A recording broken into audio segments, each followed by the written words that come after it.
செய்ய முடியாது. எல்லாத்துக்கும் ஒரு நேரம் இருக்குது. பாருங்க, சில காரியத்தை வந்து காய வைக்காம செய்ய முடியுமா? இன்னைக்கு இவ்வளவுதான் செய்ய முடியும், நாளைக்கு. பொதுவாக இந்த கட்டட வேலை செய்கிறவங்களை நீங்கள் எடுத்து பார்த்தீங்கன்னா, இந்த கட்டட வேலை செய்கிறதுக்கு செவத்தை பூசுவாங்க பாருங்களேன். இந்த செவரை பூசும்போது இந்த செவர் ஏற்கனவே நல்ல செவரா அப்படின்னா சமமான செவரா இருந்தால் ஒரே நாளில் பூசிடுவாங்க. ஆனால் ஏதாவது ஒரு இடத்துல அந்த செவத்துக்குள்ள ஒரு பெரிய ஓட்டை இருந்துச்சுன்னு வச்சுங்களேன், அந்த இடத்துல ஒரு நாளில் பூசிட முடியாது. அந்த இடத்துல என்ன பண்ணுவாங்கன்னா, எல்லா இடத்தையும் பூசிட்டு அந்த இடத்துல சாந்த கொஞ்சம் அப்பிட்டு போயிடுவாங்க, ஃபினிஷ் பண்ண மாட்டாங்க. ஏன் அப்படின்னா, அந்த ஓட்டையான இடத்துல திரும்ப திரும்ப சாந்த பூசினாங்கன்னா அது எங்க தான் விழும்? கலண்டு கீழே விழும்.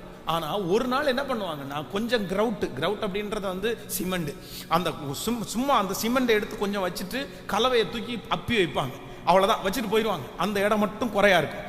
அடுத்த நாள் வரும்போது அந்த இடம் காஞ்சிருக்கும் பாருங்க. காஞ்சினதுக்கு அப்புறம் அகைன் ரெண்டாவது லேயர், அடுத்த லேயர் வந்து அந்த கலவையை எடுத்து அடிப்பாங்க. அன்னைக்கும் சரியாகலன்னா அடுத்த நாள் அப்பதான் அப்படிதான் சரிவாங்க. இதே போல எல்லாவற்றையும் நேர்த்தியா செய்யணும்னா கண்டிப்பாக என்ன பண்ண முடியும்னா டைம் இழுத்துதான் ஆகணும். ஆமேன். ஒரு காய்ச்சல் இன்னைக்கு வந்துச்சு, நாளைக்கு காலையில் அந்த காய்ச்சல் சரியாயிடுச்சுன்னா நீங்க எத்தனை மன்னிப்பு ஆண்டவரத்துல கேட்பீங்கன்னு வச்சுக்கோங்களேன். இன்னைக்கு ஒரு காய்ச்சல் வருது, உங்களுக்கு தோணுது நான் செஞ்ச தப்புக்காக தான் இந்த காய்ச்சல் வருதுன்னு நினைக்கிறீங்கன்னு வச்சுங்களேன். உடனே என்ன பண்ணுவீங்கன்னா, ஆண்டவரே என்னை மன்னிச்சிருங்க, ஆண்டவரே இந்த மாதிரி நான் செஞ்ச தப்புக்காக தான் இந்த காய்ச்சலை அனுமதிச்சிங்க, என்னை மன்னிச்சிருங்க, இனி தப்பு பண்ண மாட்டேன்னு ஜெபம் பண்ணிடுவீங்க. ஆனால் அடுத்த நாள் இந்த காய்ச்சல் சரியாச்சுன்னு வச்சுங்களேன், சோத்திரம் ஆண்டவரே, நன்றி ஆண்டவரே, நீங்கள் மன்னிச்சிட்டீங்க அப்படின்னா.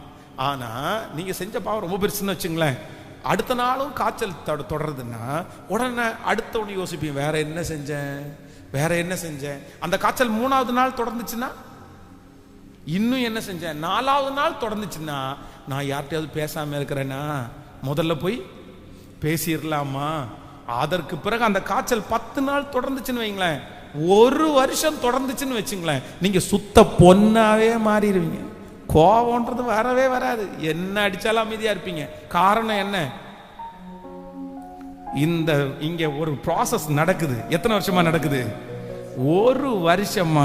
காண்டவர் போட்டு பொலையில போட்டு சொடஞ்சு எடுக்கிற மாதிரி சும்மா நம்மளை என்ன பண்றாருன்னா சுத்த பொன்னாய் மாற்றுகிறார். அப்ப ஆண்டவர் எனக்கு டைம் எடுக்கிறதுக்கு ஒரு காரணம் இருக்குது.